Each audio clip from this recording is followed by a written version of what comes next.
Yo,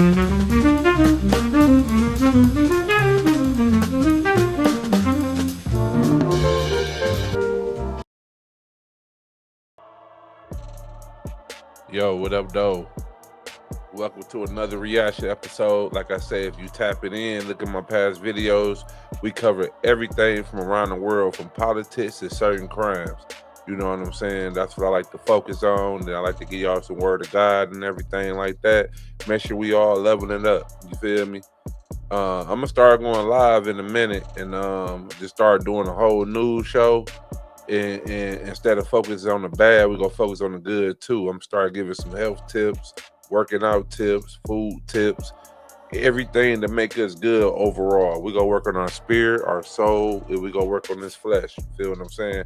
So we trying to build. We gonna build. I'm new to the YouTube thing, so hit the like button just to keep me in the algorithm. Subscribe to the channel. You feel me?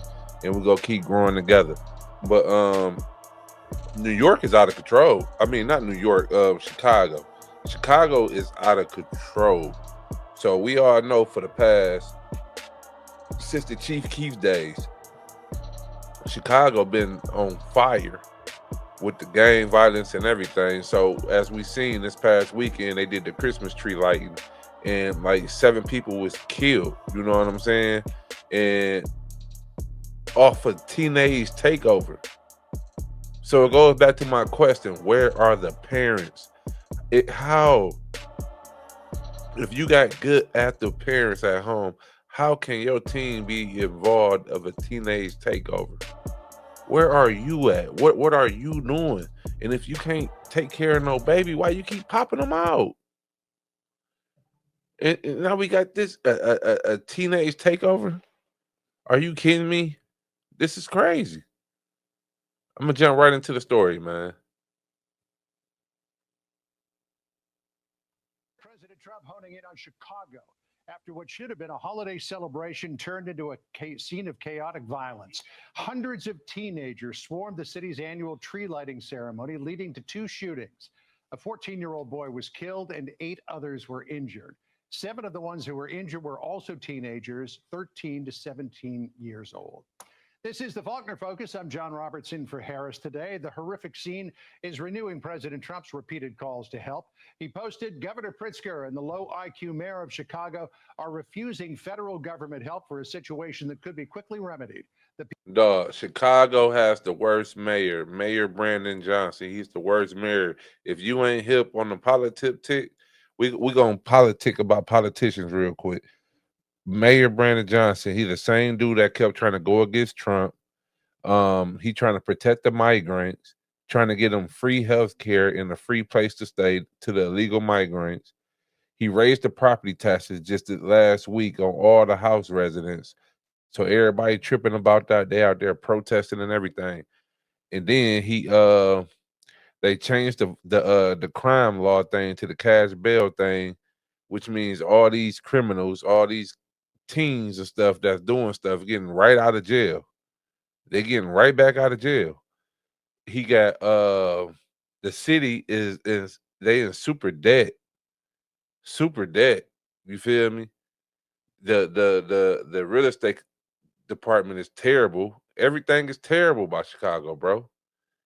Like that's another place I'm never going. Chicago? No, bro. It's terrible, bro. They got the worst mayor. All these black people and everybody who's standing for them. Now they starting to switch on them now. Now they starting to see. People are chanting, "Bring in Trump." One Chicago resident and activist says she is fed up with how her city is responding. When Brandon Johnson actually took office and, moved to remove police officers from our Chicago public schools. And, we're seeing this violence. We're seeing it being perpetrated with our youth. As much as he may not want more cops, I think that more cops are needed. Not only are more cops needed, we need more intervention services needed. Gianno Caldwell here to weigh in just a moment. But first, to our senior correspondent, Mike Tobin. He's in Chicago with more on the violent weekend there. Mike? Hey, John, it was a big weekend to kick off the holidays here in Chicago, and they couldn't get through it without more shocking violence. Bloodshed at the tree lighting ceremony. What's up? 14-year-old you mentioned, his name was Armani Floyd. He was killed. The coroner ruled his death was caused by multiple gunshot wounds. He was shot near the Dirksen Federal Building, where we cover so many of those trials. And that shooting was the second of two shootings that evening. About an hour earlier, right on State Street, about 10 p.m. in front of the historic Chicago Theater, gunfire broke out. 7 people were shot. Their ages ranged from 13 to 17. Now, the shootings followed a from 13 to 17 years old, bro. From 13 to 17 years old. Where are these parents? been called a teen SNAP benefit parents. takeover, where young people post something on social media, then they swarm an area. Kids reportedly had shown up from southern as well as northern suburbs and the city itself. The alderman of that ward says the teenagers were rioting. Right now, it is not known what sparked the gunfire, and it's not known if the two shootings are connected. Chicago Mayor Brandon Johnson again placed blame on the availability of guns, but this time he did seem to accept some blame, and he blamed the kids who swarmed downtown. Our young people have to understand that they should not attend these unauthorized events that have been advertised on social media. What? No suspects are in custody. A Chicago police officer was injured. We're waiting on an update of his condition. And CPD official numbers for the weekend are out. 28 people were shot. 4 people. Dog look like he about to do a line soon as the show over with. Were killed by gunfire. 1 person died from a stabbing. John, back to you. Mike Tobin for us in Chicago. Mike, Oh, thank you. look Now at to boy Gianna hair. Caldwell, Fox News political analyst. Gianna, you wrote a book. Boy got that hair to the right. Look to the right. Boy got that box kick. That boy. Dog, he got that I don't even know what to call it, bro. He got that Maltese. That boy got that Maltese up there. About this past summer, the day my brother was murdered. About your That nigga got a drive-by shooting. he got a hyperallergenic hair. In June of 2022. I mean, this just keeps on happening, and Chicago seems powerless Look at to this do nigga. anything about it until after it's all said and done. They got poodle hair. Yes, and if you just listen to the stats that Mike Tobin just gave, these are numbers that Mayor Brandon Johnson and J.B. Pritzker probably would consider to be a successful, peaceful weekend. These are people who said there's no issues in Chicago, that President Trump's help isn't needed. And these folks are wrong. They're inept in their response, and they're ignoring the realities on the ground, and the people of Chicago are suffering the consequences. If you cannot go downtown, which was one of the safest places in the city for many years, up until COVID and probably before that too, then where can you go? I mean, this is unacceptable. You can't bring your family to enjoy Thanksgiving or the Christmas tree lighting without the potential of being shot. Right. This is insane. And they need to be held accountable, the people that did this, as well as the elected officials who refuse to hold criminals accountable in that city. It really does seem insane on the surface of it. Can you imagine going to the tree lighting ceremony at Rockefeller Plaza or Fox Square for that matter and have something like this happen? I mean, it's unthinkable. It's possible it could happen. But in Chicago, it's just kind of like, all right, that was the weekend. That's what it's like here. It has become the norm. And what some people don't even know is the Chicago Theater, right across the street from the Chicago Theater, is ABC 7 News. They have a studio ground level, cameras pointed towards that direction. Wow. So these kids know that there's a news station right across the street that can capture absolutely everything that they're doing.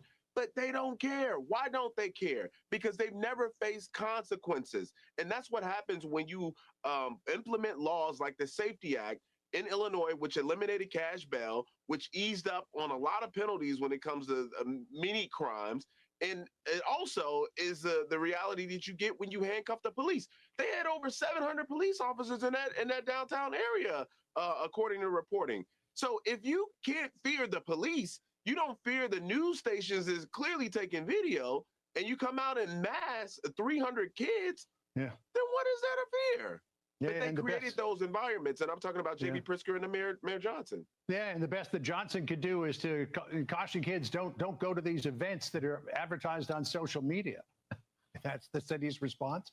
Now to this, Gianna. New information on a horrific and senseless act of violence, of course, in Chicago. We've learned the identity of the young. So this the lady right here. This is a whole nother story. If y'all ain't up to date, a lady got set on fire inside the subway train thing in Chicago. So this the lady, they identified her because she was burnt up so bad they couldn't identify her. So now they Young woman who was set on fire while riding the city rail system. She's 26-year-old Bethany McGee. She is in critical condition with burns over 60% of her body. wow. Police have charged Lawrence Reed with the attack. He allegedly doused Bethany. Look at this nigga, man. Look at this nigga. See, I'm gonna say what I gotta say after. In gasoline before setting her on fire. Rita's got a rap sheet spanning decades and is also facing a federal terrorism charge. He was arrested, get this, 72 times, many of those times for What? battery. He has 8 felony and 7 misdemeanor convictions. No, I'm gonna just say it right now, bro.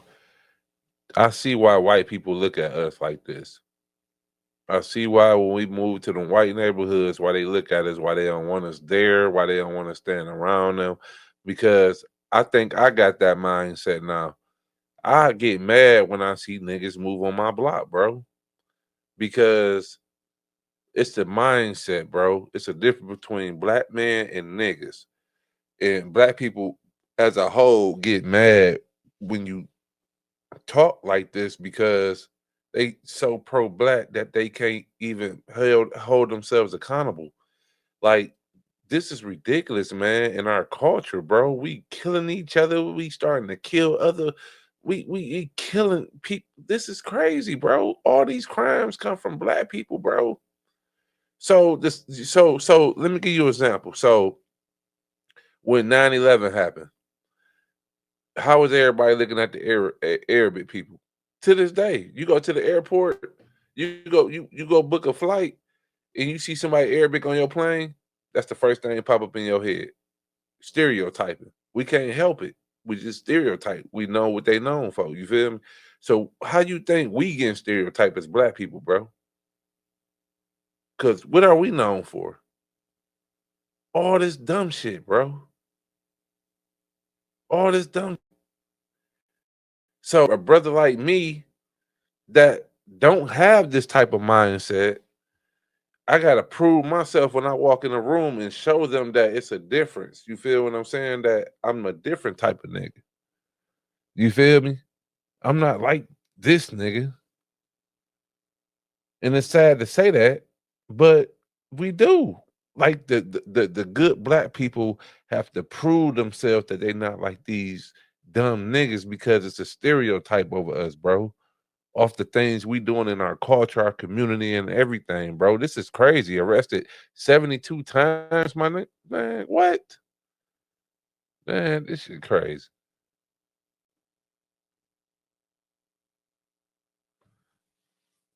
Transportation Secretary Sean Duffy tearing into Chicago's soft on crime policies. He posted, "This would never have happened if this thug had been behind bars. Yet Chicago lets repeat offenders roam the streets. Chicago's carelessness is putting the American people at risk. No one should ever have to fear for their life on the subway." Apparently, this guy was in a mental hospital, but he was deemed too dangerous to be held in a mental hospital after he assaulted and knocked out a social worker there. Just So kill what him, did they do? man. Rather than putting him in jail, they said, "Okay, you're too dangerous to be in a mental hospital. Back on the streets you go." And then this happens. Insane. Insane. And We I need the write death about this in penalty my in book, every The Year state. My Brother Was Murdered, My Journey Through America's Violent Crime Crisis. I encourage people to pick up a copy. I write about these activist judges, those who can see that this guy has an extensive arrest record. Apparently, he only served about Oh, 2 look at years. this. Look at this, bro. Dude that had hair from tapers to hair to everything. That's crazy. Totality for all of the crimes that he committed, and how they will release these individuals right back on the street to endanger the lives of others, literally creating more victims. This was a preventable situation. Without doubt, this could have been prevented, but a judge decided that she knew best versus what the data really told her, which is this is a dangerous individual who deserved to be in jail. And in fact, he deserved to be in jail before he even came to her. So this is what a lot of people need to know. There needs to be conversation on the soft on crime policies led by J.B. Pritzker, Mayor Brandon Johnson, but also the activist judges who are sending these people back into society and not holding them accountable. Enough is enough. People are tired of this. They cannot have a normalized society that's lawless, but that's what you have in Chicago, unfortunately. All right, from violence to politics now, Gianna. There was no name calling, no yelling. It was very cordial. Yeah, man, that's crazy, man. Chicago got to do better, man. They got to get that mayor up out of there.